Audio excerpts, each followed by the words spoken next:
In a small town surrounded by dense forests, there lived a boy named Artem. He was an ordinary teenager who loved playing with his friends outside and spending time on the computer. One day, while returning home from school, he noticed that his head had started to itch.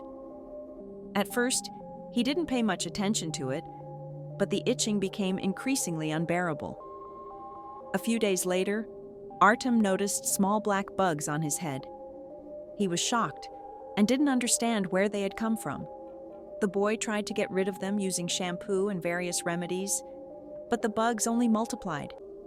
Every time he tried to remove them, they became more aggressive, biting his skin and causing pain. Artem began to avoid socializing with his friends, ashamed of his unusual problem. He couldn't concentrate on his studies and constantly felt tired. His parents noticed changes in their son's behavior and started to worry. They took him to a doctor, but he couldn't explain the reason for the appearance of the bugs. Artem was in despair. He felt lonely and defenseless. One evening, while sitting in his room, he was tormented by thoughts of how to get rid of the bugs.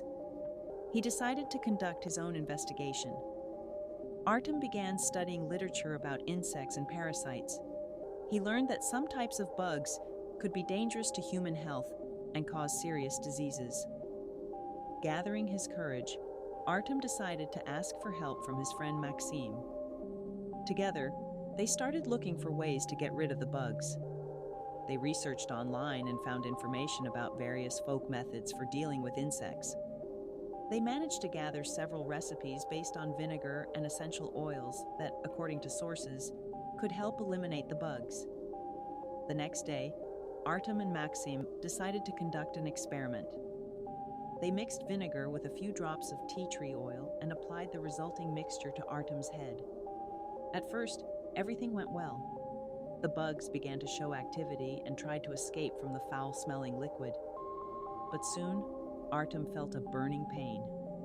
The bugs started biting him even harder. Realizing that this wouldn't work, they decided to consult a local entomologist who could help identify the type of bugs and suggest a solution. The entomologist carefully examined Artem and concluded that it was a rare type of parasitic bug that could cause serious health issues. He prescribed Artem a course of treatment, special ointments and pills to combat the parasites. However, the process was long and complicated. Every day, Artem applied the ointment to his head and took his medication, but the bugs stubbornly refused to leave him. He felt exhausted and lost. Meanwhile, his condition worsened. The bugs continued to bite him, leaving painful welts. Artem began to avoid interacting with others. He was ashamed to show his head. He even started skipping classes at school. One evening, sitting in his room, Artem decided he would no longer give up. He remembered how his grandmother always said, "Don't be afraid to fight through difficulties." He gathered all his strength and turned back to the internet in search of information. He stumbled upon a forum of people who had gone through similar situations. There, he found advice on how to improve his health and speed up the recovery process. He began following the recommendations. He changed his diet, started exercising, and paid attention to personal hygiene. Weeks passed, and gradually Artem began to notice improvements. The bugs started leaving his head, and the bites healed. His confidence returned, and he began socializing with his friends again. Artem realized that fighting through difficulties requires patience and perseverance. In the end, he completely got rid of the bugs and returned to normal life. This experience taught him to value health and not be afraid to seek help in difficult times. Now he knew, even the scariest problems can be overcome if you don't give up and believe in yourself. Raindrops were beating against the window in my room. I was sitting at the computer, chatting with my friend Sasha. For some reason, I didn't use my phone for this. I didn't like tapping on the screen, and the sound of the keys on the keyboard calmed me down.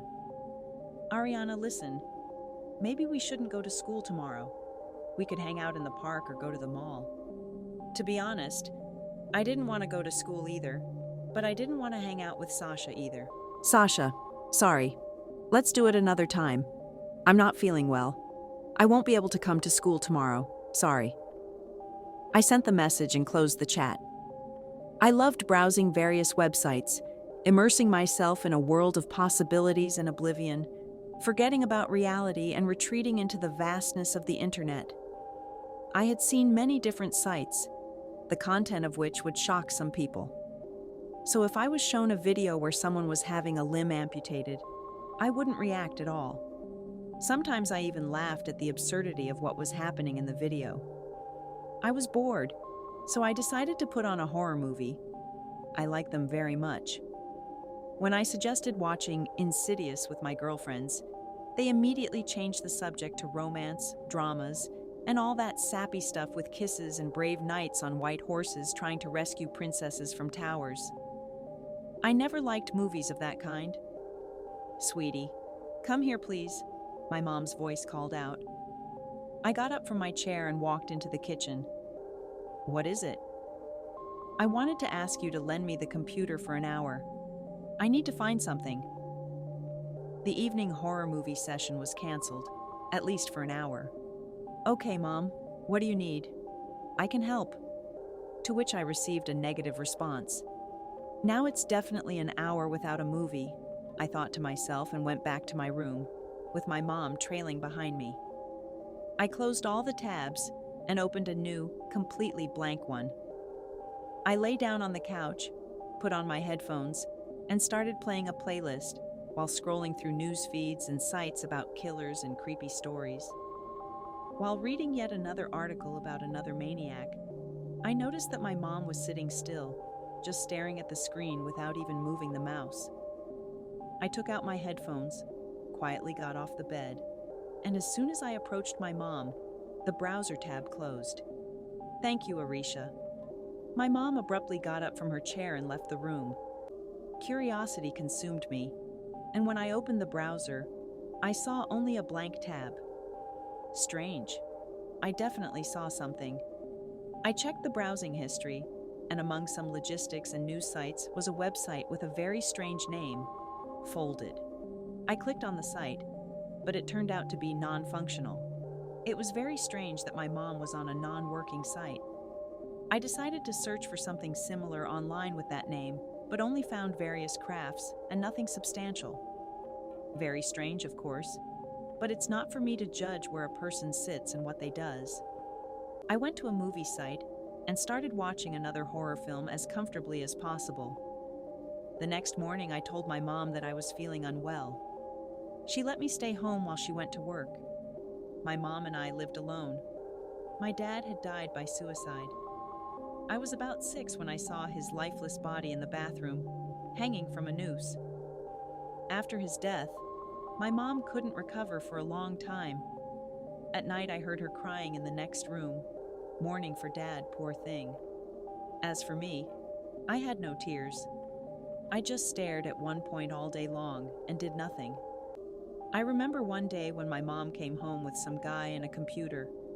I thought she had found herself a new man, but he was just a friend of my deceased father who helped her carry something heavy. As soon as they placed the bag on the floor, the guy left, and we closed the door. It had already been 9 years since I got a computer, which I later learned was from my late father. He had given it to his friend, but after my father's death, the friend returned it to us so we could feel a little better. As soon as my mom left for work, I immediately sat down at the computer and started browsing different websites. But I couldn't shake off that website.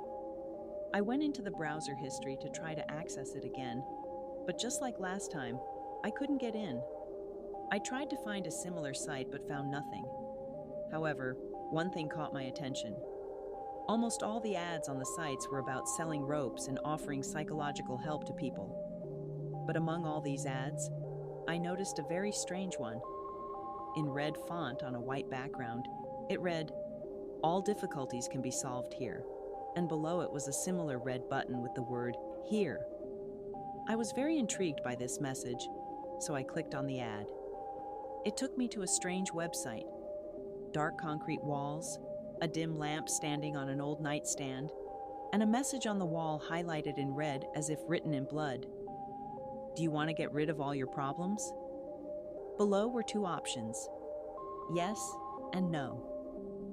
I have no problems, I thought, but I didn't want to miss the moment so quickly. I clicked on yes. Continued in the next video. It will be on the channel soon. Subscribe so you don't miss it.